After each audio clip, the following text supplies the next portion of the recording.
VOA World News. VOA 세계 뉴스입니다. 도널드 트럼프 미국 대통령 당선인이 오늘 백악관을 방문합니다. 트럼프 당선인은 바락 오바마 대통령과 만나 정권 이양에 관해 논의할 예정입니다. 미국의 제45대 대통령 취임식은 내년 1월 20일에 개최됩니다. 오바마 대통령은 어제 선거 관련 연설에서 트럼프 당선인과 자신이 일부 매우 중요한 차이가 있다는 점은 비밀이 아니라고 말했습니다. 오바마 대통령은 그러나 8년 전 조지 W. 부시 전 대통령과 자신도 일부 매우 큰 차이점이 있었던 점을 기억할 필요가 있다며, 그럼에도 부시 전 행정부는 원활한 정권 이양이 이루어지도록 최선을 다했다고 밝혔습니다. 힐러리 클린턴 민주당 대통령 후보는 어제 트럼프 당선인에게 전화를 걸어 선거 패배를 인정한 뒤 행한 연설에서 민주당 지지자들은 열린 마음으로 트럼프 당선인에게 국정을 이끌 기회를 줘야 할 의무가 있다고 말했습니다. 미국 주요 도시들에서 어젯밤 도널드 트럼프 대통령 당선인에 반대하는 시민들의 산발적인 시위가 벌어졌습니다. 미 동부 뉴욕과 필라델피아, 보스턴, 또 서부 로스앤젤레스와 샌프란시스코, 시애틀에 모인 시위대는 트럼프 반대, 인종차별, 미국 반대 등을 외치며 거리 행진을 벌였습니다. 이들은 주요 도로를 가로막은 채 시위를 벌이고 히스패닉 인구가 많은 캘리포니아주에서는 학생들도 참여해 트럼프 당선인에 대한 분노를 표출했습니다. 시위대는 특히 트럼프 행정부가 반이민 정책에 선봉이 될 것이라고 비난했습니다. 트럼프 당선인에 반대하는 사람들은 그를 인종차별과 성차별, 외국인 혐오주의자로 비난하고 있습니다. 미국의 조 바이든 부통령은 도널드 트럼프 차기 미국 정부도 이스라엘과의 강력한 동맹에 변함이 없을 것이라고 밝혔습니다. 바이든 부통령은 어제 세계 유대인 의회 만찬 행사에서 트럼프의 대통령 당선 이후 처음으로 행한 공식 연설에서 미국 이스라엘 동맹은 위축되지 않을 것이라며 이같이 말했습니다. 세계 유대인 대회는 전 세계 100개국에 있는 유대인 이민사회를 대표하는 단체입니다. 트럼프 당선인은 지난달 이스라엘 지지자들에게 보내는 영상 메시지에서 자신의 정부는 미국과 이스라엘을 다시 안전하게 만들고 유대인들과 함께 하겠다고 밝힌 바 있습니다.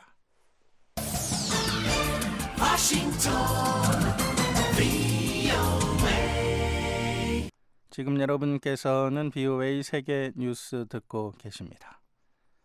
국제원자력기구 IAEA는 이란이 지난해 서방 주요 6개국과 합의한 중수 제한량을 올해 2차례 초과했다고 밝혔습니다. IAEA는 어제 발표한 보고서에서 이란 정부가 올해 1월 핵합의 이행 이래 중수 제한량 130톤을 초과해 보유한 것으로 확인됐다고 밝혔습니다.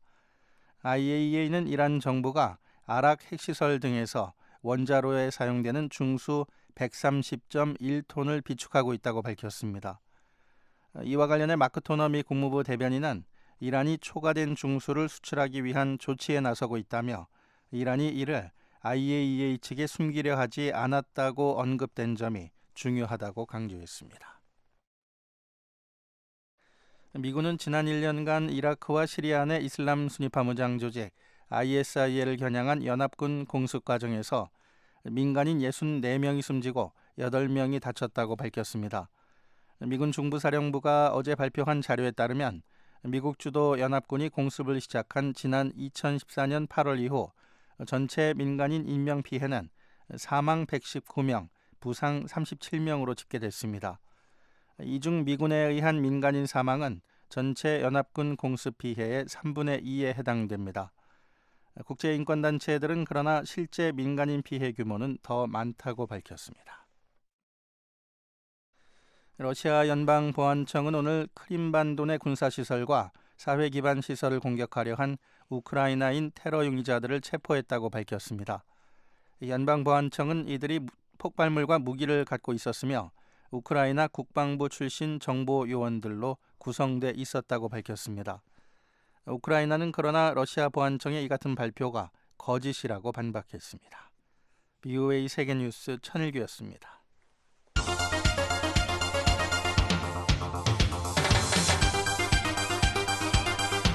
VOA News Today.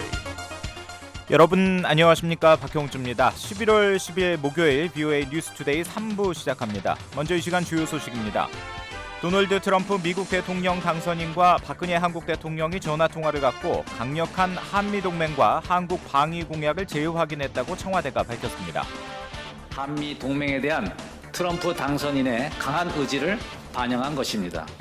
미 대통령 당선인과의 트럼프 행정부의 초대 국무장관으로 뉴트 깅그리치 전 연방하원의장과 밥 코커 공화당 상원의원, 또 존 볼턴 전 유엔 주재 대사 등이 물망에 오르고 있다고 미국의 정치 전문 매체 폴리티코가 보도했습니다. 세계 각국의 탈북민 단체들이 다음 주 영국과 미국 등지에서 북한의 자유와 인권 개선을 촉구하는 세계 북한 자유주간 행사를 개최합니다.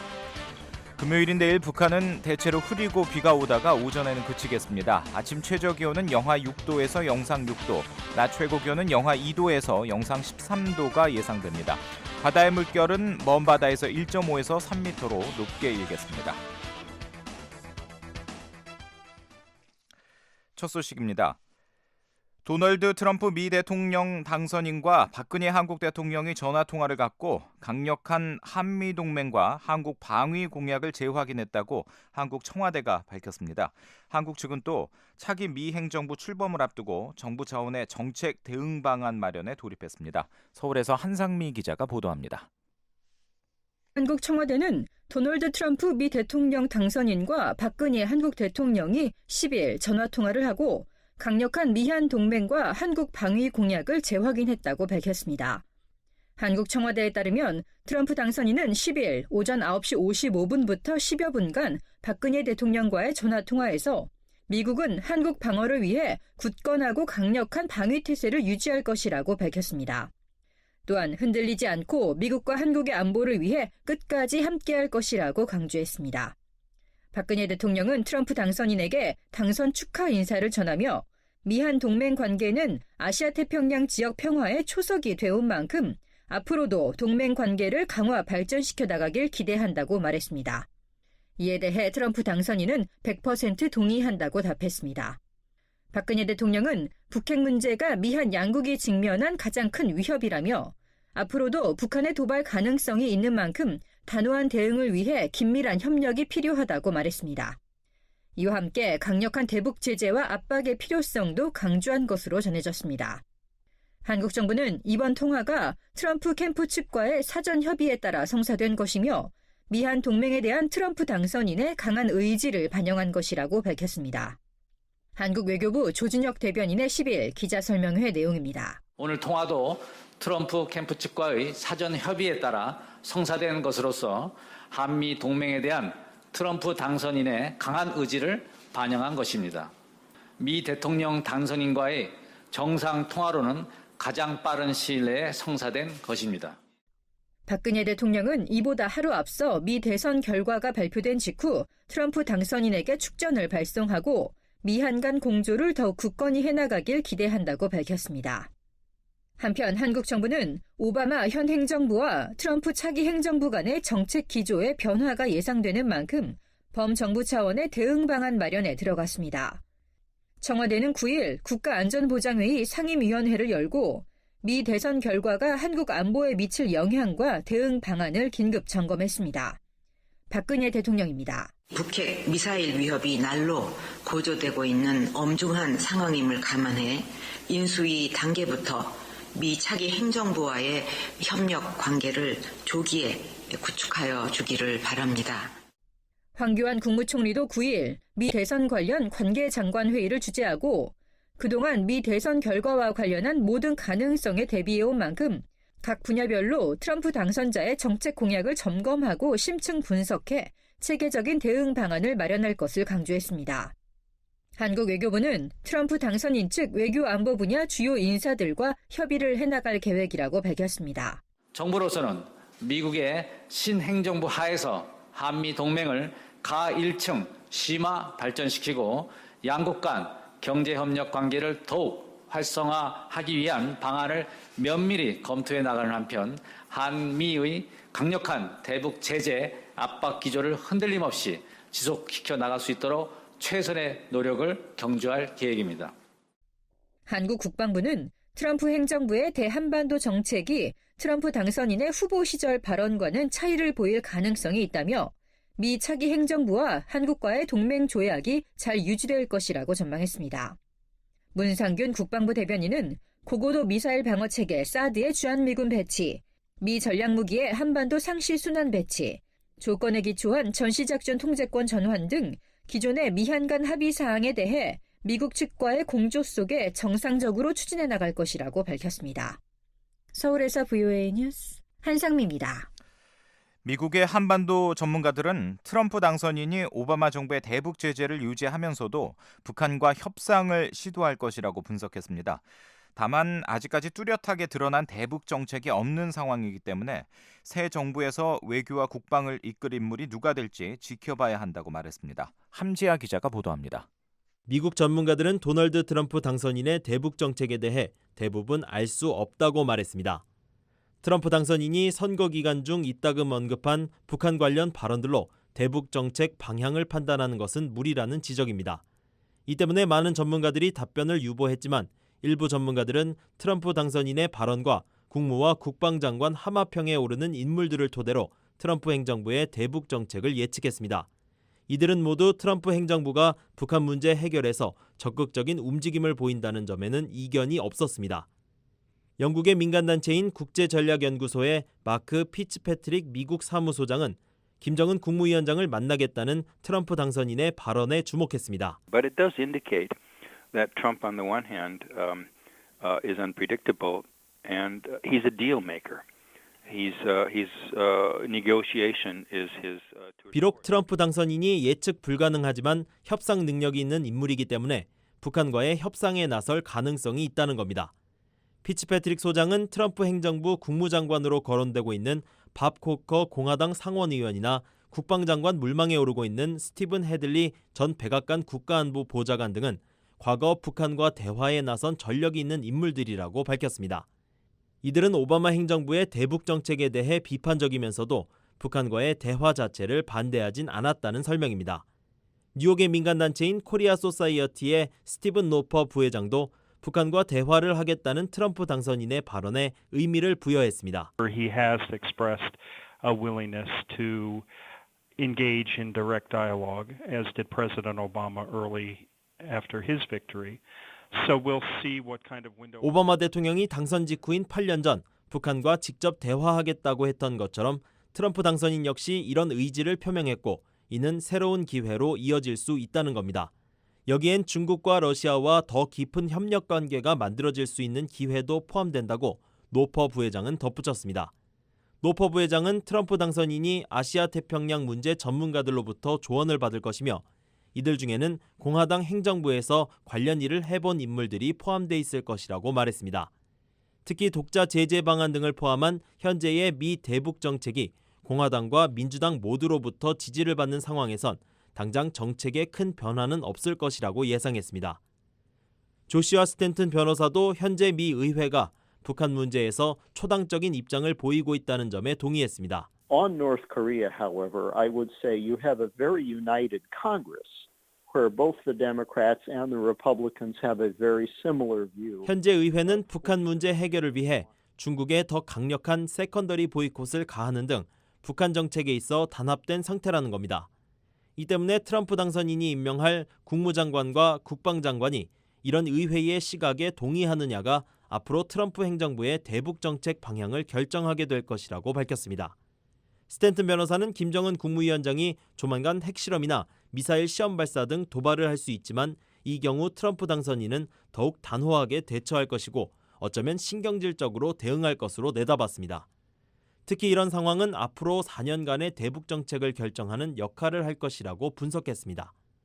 워싱턴의 민간단체인 헤리티지 재단의 브루스 클링너 선임 연구원은 트럼프 당선인이 아시아 정책에 대해 명확히 설명한 적이 없고 심지어 주목할 만한 아시아 정책 자문관을 내세운 적이 없다며 다소 비판적인 입장을 취했습니다.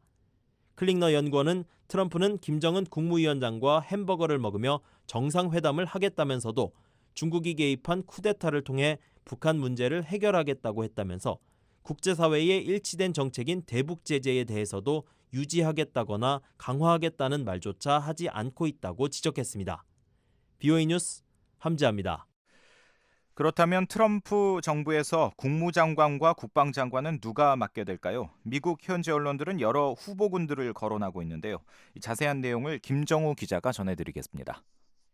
미국의 정치 전문 인터넷 매체인 폴리티코 등 일부 언론은 대통령 선거가 끝나자마자 트럼프 행정부에서 내각에 참여할 인사들을 예상하는 기사를 선보였습니다. 이 가운데 한반도와 관련해서는 국무부와 국방부의 수장으로 거론되는 인물들이 눈길을 끕니다. 먼저 외교 정책을 총괄하는 국무장관으로는 뉴트 깅그리치 전 연방 하원의장과 밥 코커 공화당 상원의원, 존 볼턴 전 유엔 주재 대사 등이 물망에 오르고 있습니다. 깅그리치 전 하원의장은 이번 선거에서 트럼프 당선인의 지지자들을 이끈 공로가 있고, 상원 외교위원장인 코커 위원은 국무장관 제안이 오면 심각하게 고려해 보겠다고 이미 밝힌 바 있었습니다. 볼턴 전 대사는 국무부 군축 담당 차관과 유엔 대사를 지낸 대표적인 강경 보수파입니다.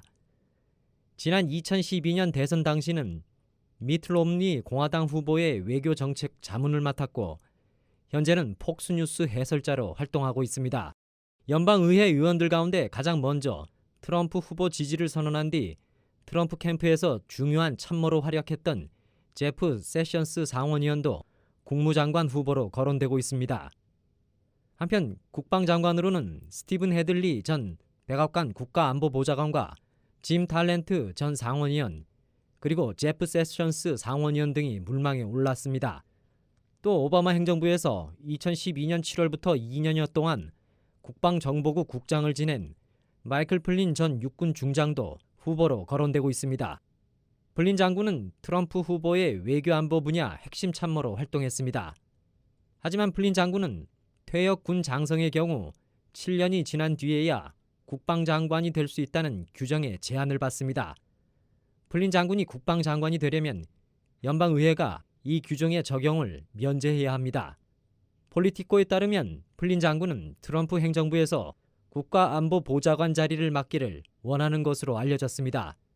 언론들은 또 일찌감치 트럼프 후보 지지를 선언했던 덩컨 헌터 연방 하원의원도 국방장관 후보로 지목했습니다. BOA 뉴스 김정우입니다.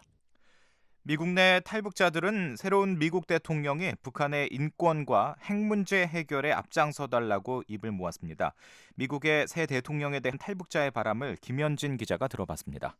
트럼프 당선자에게 거는 미국 내 탈북자들의 기대는 한결같았습니다. 인권이라는 개념조차 모르고 고통받는 북한 주민들의 삶을 개선하기 위해 노력해달라는 겁니다. 황해도 해주 출신으로 2014년 탈북한 김혜성 씨의 말입니다. 저는 대장년도에 탈출해서 자유를 만끽하고 살고 있습니다. 그런데 우리가 누리는 자유도 절반짜리 자유고 우리가 누리는 행복도 절반짜리 행복이라고 볼 수 있습니다. 아직도 그 북한에서 인간의 초보적인 권리도 못 느끼고 있으니 참 불행한 일입니다. 그래서 트럼프 대통령이 북한 내 인권 문제와 강력한 정책을 실시해 줬으면 합니다. 미주 탈북자 선교단체를 운영하는 마영애 씨는 김정은 북한 국무위원장을 인권 탄압 혐의로 국제형사재판소 ICC에 회부하자는 청원 운동을 하고 있다며 트럼프 대통령의 동참을 호소했습니다. 김정은이도 우리가 지금 국제 ICC에 이제 그 회부해서 국제사회가 징벌할 수 있는 그것을 저희가 지금 주도하고 있습니다. 트럼프 대통령께서도 꼭 이 문제에 오른손 들어주실 걸 저희들은 믿고 있습니다. 탈북 대학생 조은혜 씨는 트럼프 대통령이 북한 인권 문제에 더 많은 관심을 기울여 줄 것을 호소했습니다. 트럼프 대통령은 이제 북한 인권에 대해서 관심을 안 가지는 것이 아닌가라는 이런 우려가 좀 있긴 있었습니다. 그래서 앞으로 미국에서 이제 북한 인권을 향해서 외치고 있고 노력을 하고 있는 이런 인권 단체들도 많은데 저희들의 목소리에도 좀 더 귀 기울여 주시고 좀만 더 관심을 두고 들어줬으면 좋겠다라는 이런 바람이 있습니다. 탈북 난민 자격으로 미국에 처음 입국한 데보라 최 씨의 바람도 이들과 다르지 않습니다. 저희야 바라는 점이 한 가지죠. 그냥 북한 인권에 대해서 깊은 관심을 가지고 지켜봐 주시고 북한 인권에 되게 도움이 되는 많은 정책들을 좀 연구하셔서 많이 관심을 가지시고 그런 것들을 내는데 좀 힘써 주셨으면 좋겠고 그렇죠. 미국 내 탈북자들은 북한 핵 문제 해결에 있어서도 한 목소리를 냈습니다. 강력한 제재와 압박을 통해 북한이 핵을 포기할 수 있도록 힘써달라는 겁니다. 3년 전 미국에 정착한 탈북자 정혜민 씨는 북한 핵 문제를 해결할 수 있는 사람은 트럼프 대통령밖에 없다고 생각한다고 말했습니다. 중국을 압박을 하든 대화를 하든 어떤 방법을 써든 전 이 북핵 문제를 꼭 해결해 주기 바랍니다. 탈북자 김혜성 씨는 북한이 핵을 포기할 수 있도록 더욱 강력한 제재와 압박 정책을 펼쳐줄 것을 당부했습니다. 새 행정부가 북한에는 보다 강력한 경제 제재, 즉 그들이 자금줄을 처단하는 제재, 금융 제재와 함께 또 군사적인 제재까지 같이 포함해서 그들이 계속 핵 개발과 미국의 질서를 파괴하는 그런 것을 하지 못하도록 트럼프 대통령이 강력한 정책을 실시해 줬으면 합니다. 탈북자들은 또 미국이 더 많은 탈북자를 받아들이고 이들이 미국에 잘 정착할 수 있도록 제도적인 장치를 마련해 줄 것을 트럼프 대통령에게 촉구했습니다. 미국 입국을 위해 3년 넘게 태국에서 기다려야 했다는 탈북자 정혜민 씨는 더 많은 탈북자들이 미국에 들어올 수 있도록 절차를 간소화해 주길 바란다고 말했습니다. 트럼프 대통령님 정말 우리가 미국에 온 거는 천국에 온 기분이고요. 그런데 지금 여기가 들어오는 게 정말 힘든지는 모르겠어요. 들어오는 길을 좀 빨리 수용을 해가지고 우리 북한 사람들도 미국이 어떤 나라를 볼 수 있게끔 만들어주면 좋겠습니다. 마영애 씨는 탈북자들이 미국에 정착하는데 많은 어려움을 겪고 있다며 한국의 하나원 같은 정착교육시설을 설립해 줄 것을 호소했습니다. 미국에서도 정착교육시설을 그냥 이제 다른 나라 난민들과 같이 얽혀 놓지 말고 바로 그런 난민 쉘터로 가서 올바른 이제 미국에 대한 관점과 이런 그 교육을 제대로 받고 미국 사회에 정착하는 프로그램이 있었으면 좋겠다는 그런 바람을 갖고 있습니다. 대북 인도주의 지원과 관련해 탈북자들은 북한에 지원되는 식량 등 물품이 북한 정권을 유지하는 데 이용되고 있다며 절대 지원해서는 안 된다고 목소리를 높였습니다. VOA 뉴스 김현진입니다. 한국 공군은 정경두 공군 참모총장이 오늘 북한의 도발 징후를 감시하는 공군의 전술 정찰기를 직접 타고 한국군의 경계 태세를 점검했다고 밝혔습니다. 새매라는 별명을 가진 한국 공군 전술 정찰기는 주로 군사분계선과 북방 한계선 인근 상공을 비행하면서 북한군의 영상 정보를 실시간으로 지상에 전송해 북한의 군사적 도발 징후를 포착하는 임무를 수행합니다. 정 총장의 정찰 비행은 북한이 국제사회의 제재에도 불구하고 핵실험과 무수단을 비롯한 미사일 시험 발사로 군사적 도발을 계속하는 데 대해 한국군의 경계 태세를 강화하기 위한 것이라고 공군은 밝혔습니다.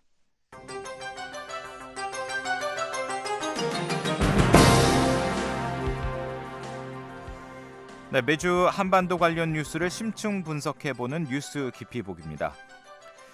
최근 미국 조야에서는 제재 일변도의 대북 접근에서 벗어나 대화를 모색해야 한다는 이른바 대화론이 고개를 들고 있는데요. 한국 내에서도 북한에 대한 제재를 지속하면서도 북한을 비핵화 대화로 견인하기 위한 노력을 병행해야 한다는 목소리가 나오고 있습니다. 서울에서 김은지 기자가 취재했습니다.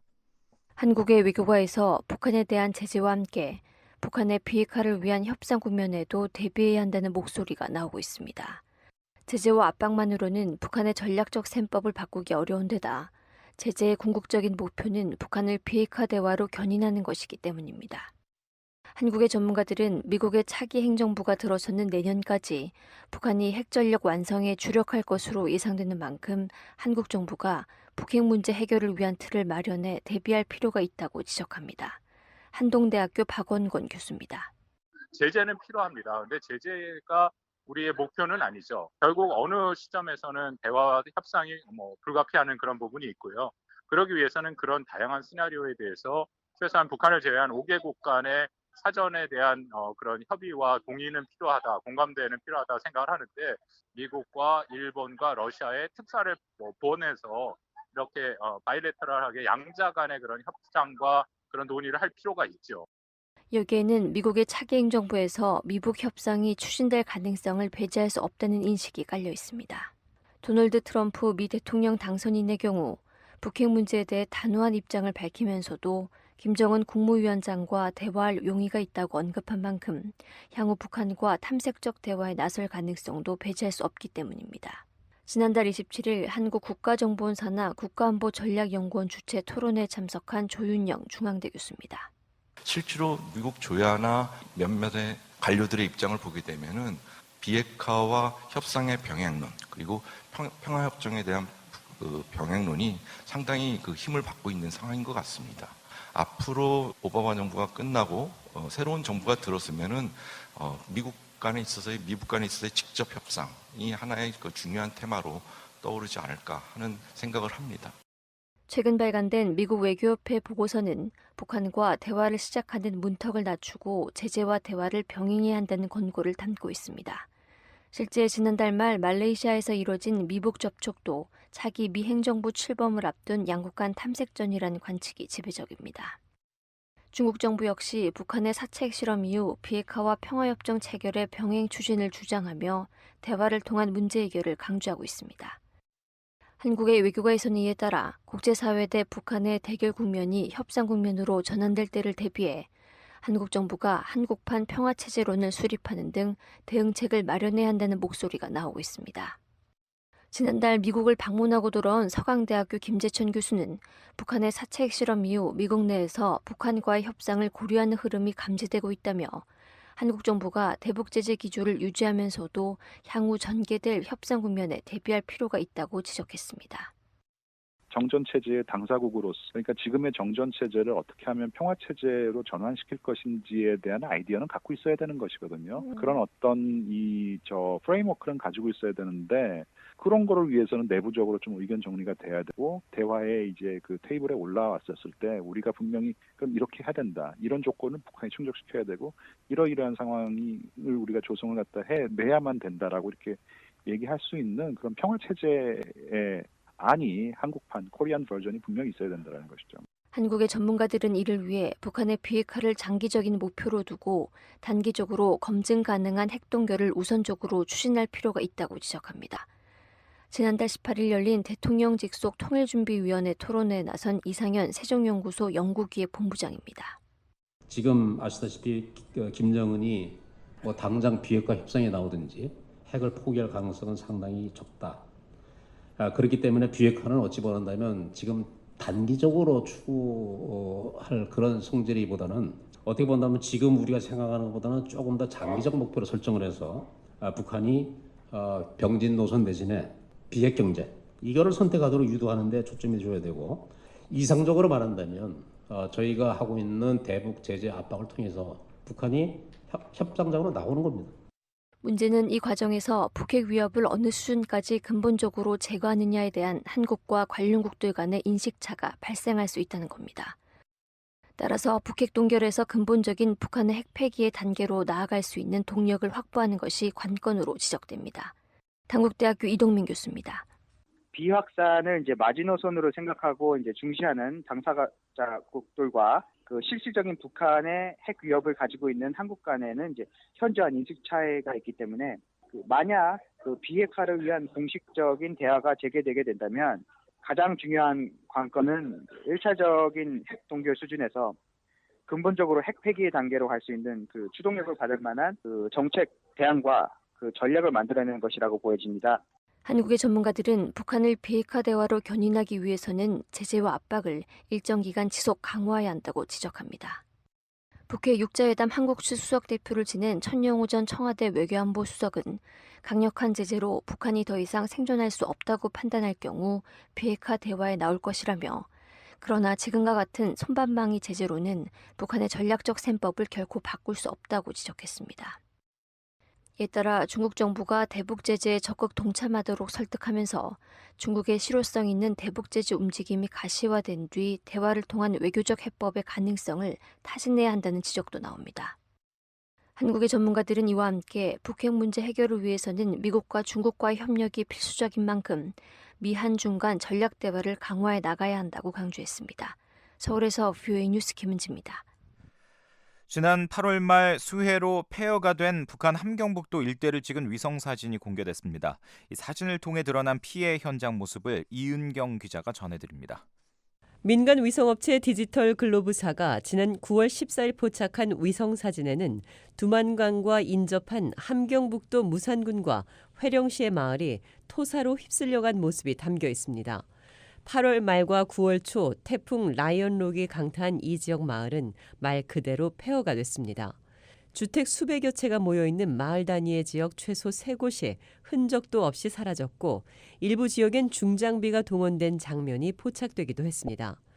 지난해 10월 같은 지역을 찍은 위성 사진과 비교해 볼 때 주택은 물론 학교로 보이는 건물과 논 등에도 토사를 동반한 큰 물이 지나간 것으로 추정됩니다. 강은 수위가 높아져 회령의 경우 중국과 국경을 잇는 다리 아래에 있던 모래섬이 사라진 상태였습니다. 또 네모 반듯했던 논밭은 황토색으로 뒤덮여 있었습니다. 위성사진 무료 제공 서비스인 구글 어스에 공개된 이들 사진은 당시 참혹했던 모습을 생생히 보여주고 있습니다. 유엔은 수해 직후인 지난 9월 6일에서 9일 수해 지역을 답사한 뒤 발표한 보고서에서 현지 학교와 유치원, 보육원이 모두 파손됐다며 이번 홍수 피해는 50여 년 만에 최악의 수준이라고 밝혔습니다. 특히 무산군의 피해가 가장 크다며 5만여 가구가 수해를 입은 것으로 추산했습니다. 실제 위성 사진을 보면 무산군의 피해 상황은 충격적입니다. 무산군은 두만강변을 따라 이어진 약 1.2km 일대 마을이 전부 폐허가 됐습니다. 국제적십자사가 최근 공개한 수해 현장 동영상에는 무산군 수재민들이 현재 국제사회가 마련해준 임시 천막에서 힘겹게 지내고 있습니다. 8월 말 홍수로 집을 잃은 37살 박은혜 씨는 이 동영상에서 홍수로 마을 전체의 모습이 달라졌다고 말했습니다. 그러니까 여기가 길이 됐습니다. 지금 내가 서 밟고 있는 자리가 여기가 길이고 그다음에 저기 지금 이 대원스님 연구실 앞은 이 앞에 쭉 이 앞에 이렇게 하단이랑 있고 여기 꽃이랑 피고 그다음에 여기는 유치원 아들이 마당이 막으면서 군에도 있고 이렇게 이리고 여긴 길이고 그다음에 여기가 강변이 됐단 말입니다. 여기 지금 강이 흐르는 데가 강이 돼서 다 덜석죽에서 이런 제방공사까지 한 강이 됐댔습니다. 제방 높이가 내한테 한 이만큼 됐댔는데 9길 다 넘어났단 말입니다. 물이. 박 씨는 현재 남편 그리고 11살 된 딸과 함께 임시 천막에 살고 있다며 매우 힘든 나날을 보내고 있다고 말했습니다. 전기가 없어 밤에 불빛도 없고 얇은 이불 하나에 의존해 추위를 이겨내고 있다는 겁니다.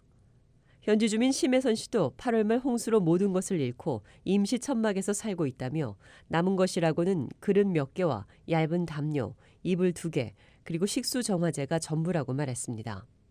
국제적십자사는 수재민 33만여 명을 지원하는데 미화 1,550만 달러가 필요하지만 현재 목표액의 25%밖에 모금되지 않았다며 추가 지원 없이는 상황이 더욱 악화될 것이라고 우려했습니다. VOA 뉴스 이은경입니다. 세계 각국의 탈북민 단체들이 다음 주 미국과 영국 등지에서 북한의 자유와 인권 개선을 촉구하는 세계 북한 자유주간 행사를 개최합니다. 올해 처음 열리는 이 행사는 전 세계 탈북민의 힘을 주제로 하고 있습니다. 이현철 기자가 전해드립니다. 영국에 본부를 둔 탈북자 단체인 국제 탈북민 연대가 제1회 세계 북한 자유주간 행사를 개최한다고 발표했습니다.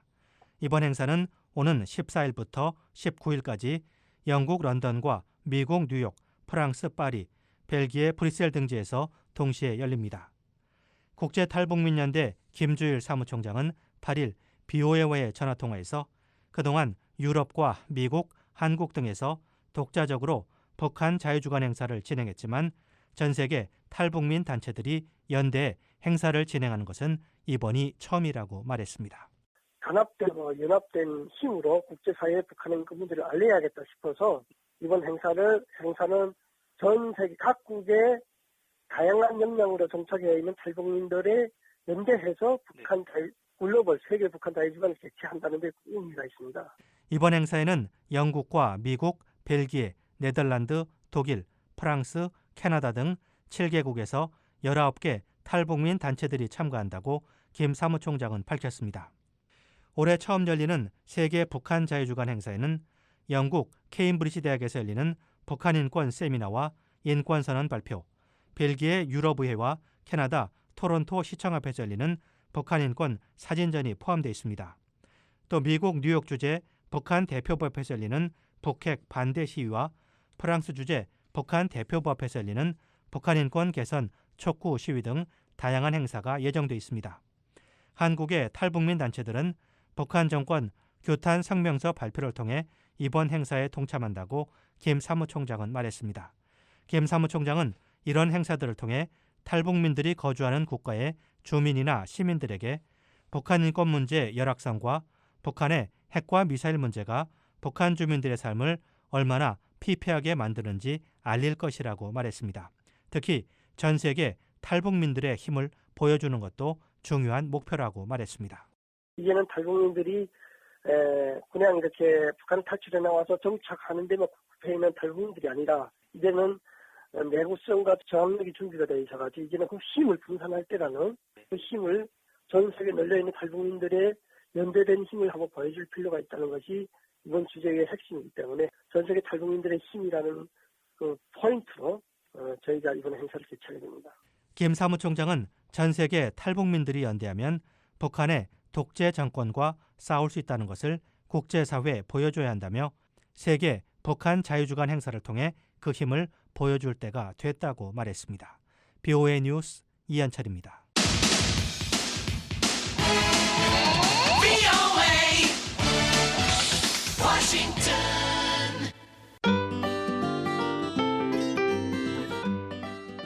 저희 BOA 미국의 소리 한국어 방송에서는 여러분의 의견을 기다리고 있습니다. 전화 이용하셔서 음성을 남겨주시면 되는데요. 미국 전화번호는 1-202-205-9942번입니다. 먼저 국가번호 1번을 누르시고 지역번호 202 그리고 205-9942번을 누르시면 이렇게 짧은 음악이 나옵니다.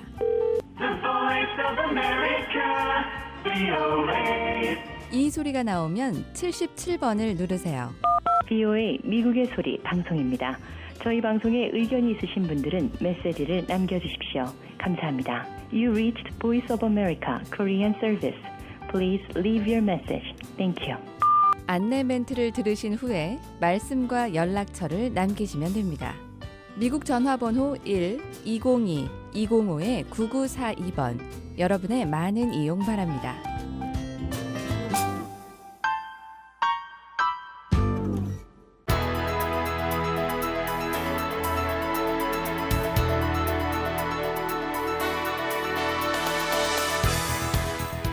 네, 세계 곳곳의 뉴스와 미국 뉴스를 정리해드리는 세계는 지금입니다. 장량희 기자 나와 있습니다. 어서 오십시오. 안녕하십니까. 네. 자, 오늘 어떤 소식이 들어왔습니까? 네, 도널드 트럼프 차기 대통령 당선인이 오늘 백악관을 방문하고 바락 오바마 대통령하고 정권 인수 문제를 논의하는데요. 미국 대선 결과 관련 소식 먼저 알아보고요. 예. 어제 도널드 트럼프 당선인이 미국 대통령으로 확정되면서 세계 각국이 앞다퉈서 대책 마련에 나섰는데요. 특히 멕시코와 중국의 반응이 주목됩니다. 그리고 이 한국에서 재벌 총수들이 검찰 소환을 앞두고 있다는 소식까지 알아보겠습니다. 예. 자, 첫 소식 한번 보겠습니다. 공화당의 도널드 트럼프 당선인 어제는 오바마 대통령과 전화 통화를 했다고 들었는데 오늘 이제 백악관을 방문하는군요. 네, 그렇습니다. 내년 1월 20일에 열릴 취임식을 앞두고 바락 오바마 대통령하고 이 정권 인수 문제를 논의할 예정입니다. 예. 자, 이전에 이제 선거 결과 발표 이전의 상황을 저희들이 잠시 얘기를 해보도록 하겠습니다. 네. 오바마 대통령은 선거 기간 가운데 같은 당의 민주당 힐러리 클린턴 전 국무장관을 위해서 열심히 선거 운동을 하지 않았습니까? 네. 또 트럼프 후보는 대통령 자격이 없다 이렇게 이제 비판도 했었죠. 그렇습니다. 오바마 대통령이 어제요 이번 대통령 선거 결과에 대해서 기자회견을 했는데요. 트럼프 당선인하고 서로 입장에 큰 차이가 있다는 점은 비밀이 아니다라고 얘기를 했습니다. 예. 하지만 8년 전에 조지 W. 부시 대통령과도 여러 면에서 큰 차이가 있었지만 네. 부시 당시 대통령 측이 이 원활한 정권 이양을 위해서 애썼다고 지적을 했는데요. 자신 역시 백악관 직원들한테 이 성공적인 정권 인수를 위해서 최선을 다할 것을 지지했다면서 평화적인 정권 이양은 미국 민주주의의 특징이라고 강조를 했고요. 예. 트럼프 당선인이 성공적인 대통령이 되길 응원한다고 밝혔습니다. 예, 선거운동 과정에서 역시 뭐 상대죠. 트럼프 당선인과 치열한 싸움을 벌였던 민주당의 힐러리 클린턴 후보도 화합을 강조하는 메시지를 전했죠. 예, 그렇습니다. 어제 클린턴 전 국무장관이 지지자들 앞에서 패배를 인정하는 연설을 했는데요. 네. 선거 결과에 크게 실망했지만 트럼프 후보에게 마음을 열고 국정을 이끌 기회를 줘야 한다고 말했습니다. 예. 이 미국이란 나라에 대한 믿음이 있다면 결과를 받아들이고 미래를 향해서 나아가자고 촉구를 했습니다. 네.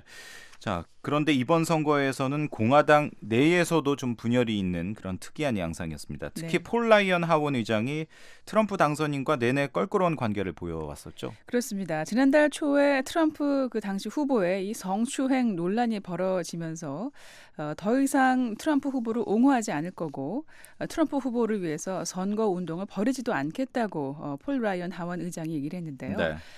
지금 트럼프 후보가 당선된 상황에서 역시 하원 의장 단합을 강조하고 있습니다.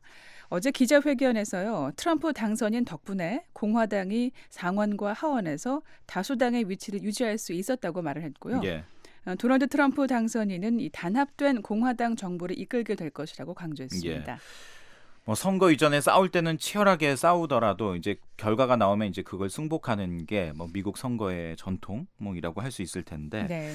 지금 이제 정치권에서는 그런 모습을 보이려고 하고 있는데 하지만 아직까지 클린턴 전 장관의 지지자들 가운데는 결과를 쉽게 받아들일 수 없다 이렇게 이야기하는 사람들도 있군요. 네, 그렇습니다. 어제 미국 여러 도시에서요. 수천 명이 트럼프 당선에 항의하는 시위를 벌였습니다. 예.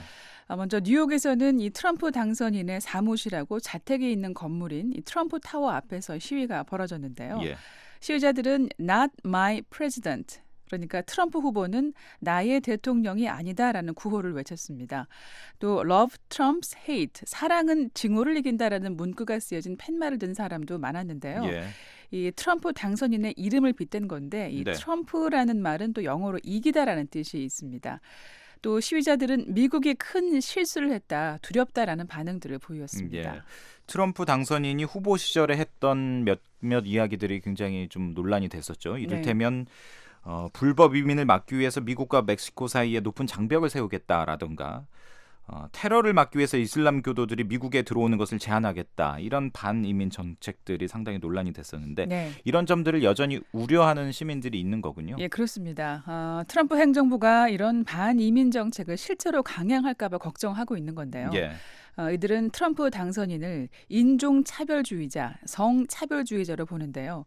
앞서 말씀하신 대로 이 선거운동 기간에 트럼프 당선인이 한 발언 때문이죠. 어제 뉴욕과 워싱턴 DC 같은 동부 도시들뿐 아니라요. 서부 로스앤젤레스와 시애틀 같은 여러 도시에서도 대체로 평화로운 분위기 속에서 시위가 벌어졌는데요. 예. 아직 트럼프 당선인 측은 이런 항의 시위에 대해서 별다른 반응을 보이지 않고 있습니다. 네, 세계는 지금 함께하고 있습니다. 미국 대통령 선거 결과는 세계 곳곳에서도 큰 관심을 갖고 있는데 일단 도널드 트럼프 후보의 당선 소식에 세계 각국 당혹스러운 반응을 보였다고요? 네, 그렇습니다. 당초 세계 여러 나라가요. 힐러리 클린턴 민주당 후보가 이길 것으로 봤기 때문에 같은 민주당 소속인 바락 오바마 대통령의 이 정책 기조가 이어질 것으로 예상했었는데 예. 결과는 달랐죠. 그래서 당혹스러운 반응들을 보이고 있는데요. 도널드 트럼프 당선인이 선거운동 기간 동안 기존 미국의 국제 협력 관계를 대부분 다시 생각해 보겠다라고 말하면서 극단적인 정책 전환을 예고했기 때문인데요. 예. 특히 트럼프 당선인이 적대적인 태도를 보여왔던 나라들은 대책 마련에 분주한 모습입니다. 적대적인 나라라면 어떤 나라를 들 수 있을까요? 이웃나라 멕시코가 대표적인데요. 예. 트럼프 당선인이 멕시코 이민자들을 사실상 범죄자로 간주하는 발언을 반복했고요. 멕시코와의 국경에 멕시코 측의 비용 부담으로 장벽을 설치하겠다고 수차례 강조를 했었죠. 예. 또 트럼프 당선인이 북미 자유무역 협정을 재협상하지 않으면 폐기할 수 있다는 경고와 함께 미국에 들어오는 멕시코의 수출품에 35%의 관세를 부과할 거란 주장을 했습니다. 예. 그래서 이 대미 교역이 전체의 이 80%를 차지하는 멕시코의 수출이 큰 예. 타격을 받게 될 전망입니다. 이런 것들이 다 정말 정책으로 반영이 되고 실현이 된다면 멕시코 입장에서는 굉장히 뭐 당혹스러울 수밖에 없을 텐데. 네. 멕시코 대통령이 대선 결과가 나온 이후에 굉장히 발빠르게 움직이고 있군요. 네, 그렇습니다. 엔리케 페냐 니에토 멕시코 대통령이요. 어제 미국 대선 결과가 나온 직후에 이 트럼프 당선인에게 전화 걸어서 축하 인사를 하고 이 빠른 시일 안에 회담을 열자고 합의한 걸로 AFP 통신이 전했는데요. 예. 니에토 대통령이 트럼프 당선인이 취임하기 전에 이 정권 인수 기간에 만나기로 했다고 밝혔는데요. 이 미국의 새 정부 출범과 함께 양국 관계에 새로운 국면이 열리겠지만 이것이 훌륭한 기회가 될 것으로 여긴다고 강조를 했습니다. 예. 특히 멕시코와 미국 사이에 장벽을 설치하겠다라고 트럼프 후보가 이야기를 했고 네. 또 이 비용 문제가 또 이야기가 됐었는데 멕시코 측은 비용을 못 내겠다 이 입장을 다시 한번 확인했군요. 네, 클라우디아 루이스 마시에우 멕시코 외교부 장관이요. 어제 현지 방송과 인터뷰에서 밝힌 내용인데요. 미국과의 국경에 장벽을 세우는 비용을 낸다는 건 이 통합을 마음속에 그리는 우리의 생각과 맞지 않다면서 국경 장벽 설치 비용을 지불하지 않겠다는 의사를 밝혔는데요. 예. 미국에는 3,350만 명의 멕시코 출신 이민자와 그 후손들이 살고 있고 이들은 미국 국내 총생산의 8%를 차지하는 등 미국 경제와 사회 저변에서 중요한 역할을 하고 있다고 강조를 했는데요. 예. 이민자들을 차별하지 않는 통합 정신을 역설한 거죠. 예. 자, 또 중국 역시 트럼프 당선인과 적대적으로 좀 각을 세웠던 나라 가운데 하나죠. 그렇습니다. 트럼프 당선자가 선거운동 기간 내내요. 중국을 이 환율 조작국으로 지칭하거나 부당하게 무역 이익과 일자리를 그 미국에서 빼앗아가는 나라로 설명하면서 제 몫을 찾게 해줘야 한다고 말을 했는데요. 예. 오늘 중국어권 매체들의 보도를 보면은요, 시진핑 중국 국가주석이 어제 트럼프 당선인에게 그 축하 전화를 걸어서 10일 축하 전화를 걸어서 양강 그 경제 국가로서 세계 발전과 번영을 증진하는 책무를 함께 해나가자고 말을 했습니다. 네. 또 한국의 박근혜 대통령도 트럼프 당선인과 전화 통화를 하고요. 가까운 시일에 한국을 방문해달라고 초청을 했고요. 네. 아베 신조 일본 총리는 다음 달 뉴욕에서 트럼프 당선인하고 회담을 갖기로 했습니다. 예. 자, 트럼프 당선인이 결정된 이후에 국제 금융시장은 어떤 움직임을 보였습니까? 네, 어제 미국 다우존스와 나스닥 또 S&P 500 지수 주요 증시들이 크게 요동쳤습니다. 하지만 이내 안정을 찾으면서 오히려 반등 일제히 상승 마감했는데요. 예. 전날 미국 대선 결과로 불확실성이 반영돼서 일본과 한국, 홍콩, 대만 이렇게 아시아 금융시장이 급락한 대조적인 모습을 보인 건데요. 예. 증권업계 전문가들은 트럼프 당선인의 그 승리 연설을 통해서 화합구 추구 기조로 시장의 우려가 어느 정도 해소된 점 등을 미국 증시가 상승한 원인으로 꼽았습니다.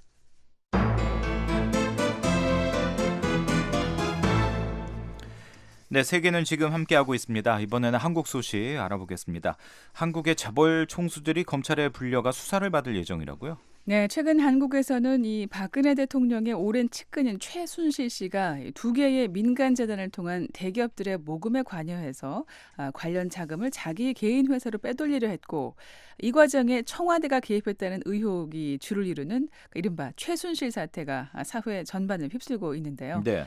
이 대기업들이 미르재단과 K스포츠재단에 돈을 내는 과정에서 박근혜 대통령이 어떤 역할을 했는지 살피기 위해서 이 검찰이 대기업 총수들을 소환 조사할 방침입니다. 예.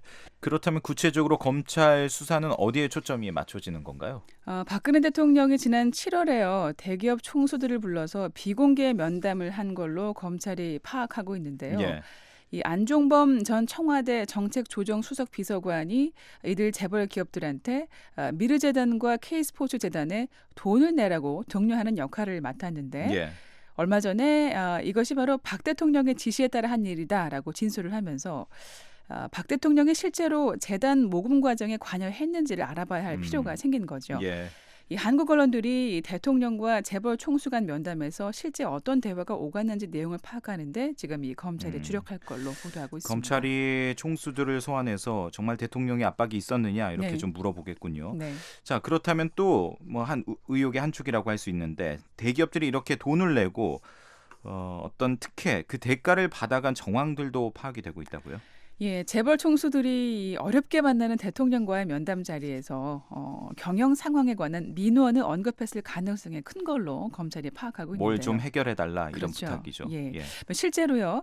당시 롯데그룹 총수 일가에 대한 수사, 또 수감 중인 SK, CJ그룹 총수에 대한 사면과 복권, 또 삼성그룹의 후계자 승계 문제에 대한 법적 절차 처리, 뭐 이렇게 각각 사정에 급한 민원 사항이 있었던 때였는데요. 예.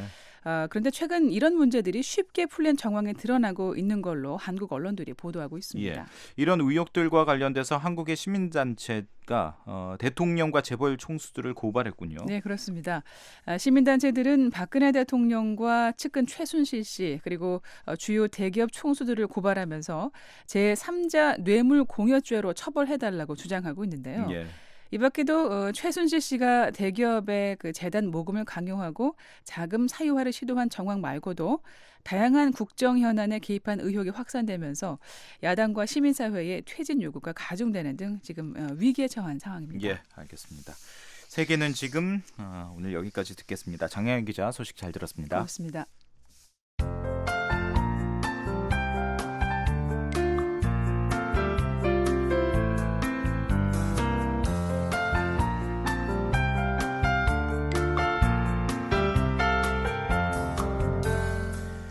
네, 이어서 한국 기상청 제공 북한 날씨 전해드리겠습니다. 금요일인 내일 북한은 대체로 흐리고 비가 오다가 오후 들어서 그치겠습니다. 아침 최저 기온은 영하 6도에서 영상 6도, 낮 최고 기온은 영하 2도에서 영상 13도가 예상됩니다. 바다의 물결은 먼 바다에서 1.5에서 3m 사이로 일겠습니다. 평안남도와 평안북도 내일 오전에 대체로 비나 눈이 내릴 것으로 보입니다. 오후부터는 다시 맑아질 것으로 보입니다. 평양 아침 기온 4도, 낮 최고 기온 10도, 안주 아침 기온 4도, 낮 기온은 10도, 양덕 아침 기온 0도, 낮 기온 7도, 중강 아침 기온 0도, 낮 기온은 6도가 예상됩니다. 내일 황해도 역시 오전에는 한때 비가 내리고 오후 들어서는 그치겠습니다. 해주 아침 기온 6도, 낮 기온 13도, 용연 아침에는 5도, 낮 기온 13도, 신계 아침에는 3도, 낮에는 11도가 예상되는데요. 오늘보다 전반적으로 조금씩 오른 모습이죠. 함경남도와 함경북도 내일 오전에 역시 한때 비나 눈 예보가 있습니다. 오후 들어서는 다시 개겠습니다. 함흥 아침 기온은 3도, 낮 기온 12도, 심포 아침에는 5도, 낮에는 11도, 해산 아침 기온 영하 2도, 낮 기온은 6도입니다. 풍산 아침에는 영하 5도, 낮에는 4도가 예상됩니다. 삼지연은 역시 하루 종일 영하권에 머물겠습니다. 아침에는 영하 6도, 낮 기온은 영하 2도입니다.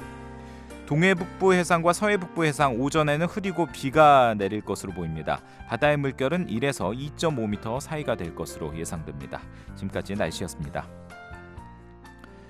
네, 11월 10일 목요일 뉴스투데이 3부 마칠 시간인데요. 잠시 뒤에는 세계 뉴스가 이어집니다. 여기는 미국의 수도 워싱턴이고요. 저는 박형주였습니다. 오늘도 함께해 주신 여러분 고맙습니다. 편안한 밤 보내십시오.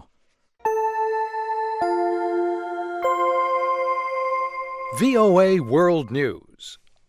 VOA 세계 뉴스입니다.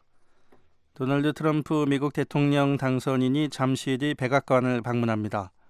트럼프 당선인은 바락 오바마 대통령과 만나 정권 이양에 관해 논의할 예정입니다.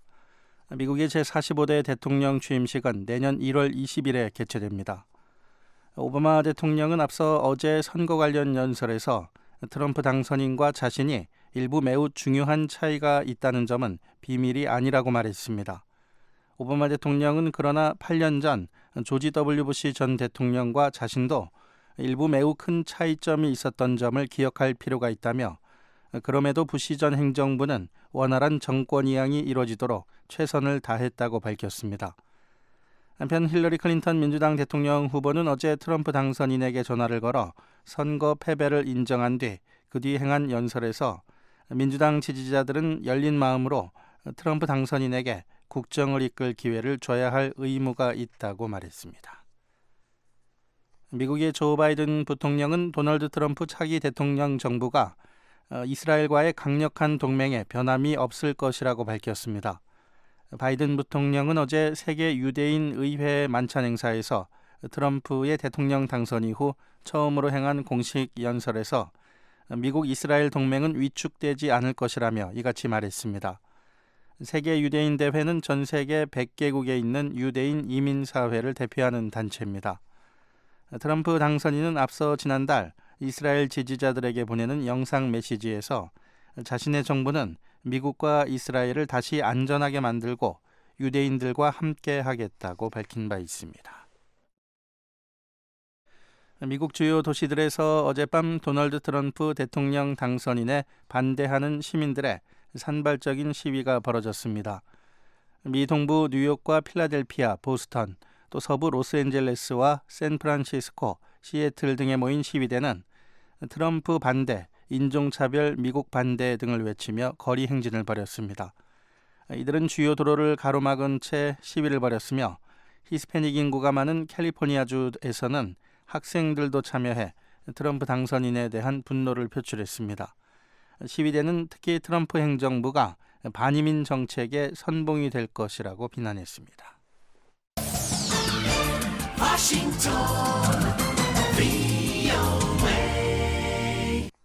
지금 여러분께서는 VOA 세계 뉴스 듣고 계십니다. 국제원자력기구 IAEA는 이란이 지난해 서방 주요 6개국과 합의한 중수 제한량을 올해 2차례 초과했다고 밝혔습니다. IAEA는 어제 발표한 보고서에서 이란 정부가 올해 1월 핵합의 이행일에 중수 제한량인 130톤을 초과해 보유한 것으로 확인됐다고 밝혔습니다.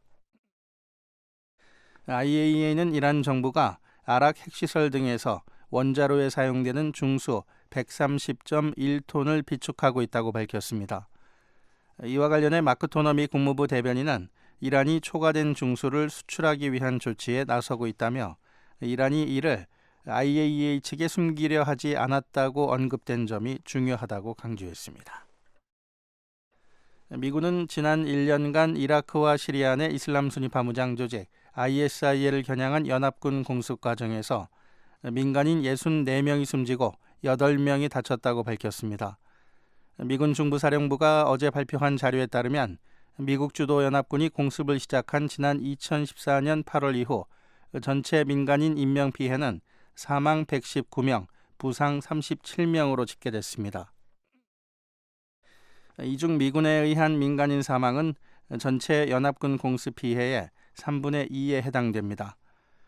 인권단체들은 그러나 실제 민간인 피해 규모는 더 많다고 밝혔습니다. 국제형사재판소에서 일하던 터키인 판사가 지난 7월 터키에서 발생한 쿠데타에 연루된 혐의로 체포됐습니다. 국제형사재판소의 시어도 메론 재판소장은 유엔 총회에서 아이딘 세다프 아카이 판사가 터키 쿠데타와 관련해 지난 9월 체포됐다고 밝혔습니다. 메론 소장은 또 터키 당국이 아카이 판사를 접견할 수 있도록 해달라는 자신의 요청과 그의 즉각적인 석방 요구를 거부했다고 덧붙였습니다. 터키 당국은 쿠데타와 관련해 지금까지 군과 교육계, 법조계 인사 3만여 명을 체포했습니다.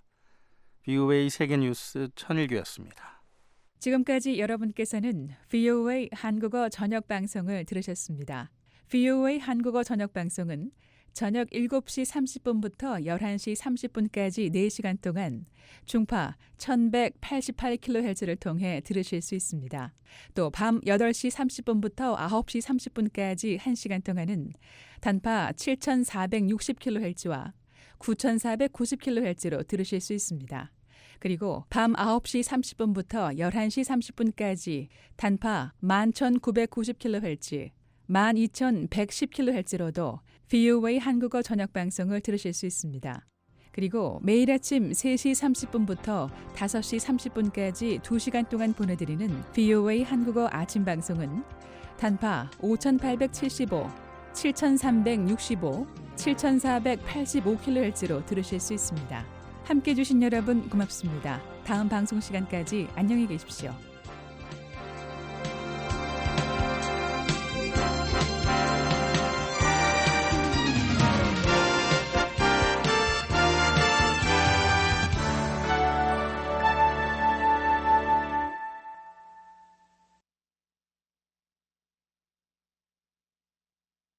This program has come to you from the Voice of America, Washington.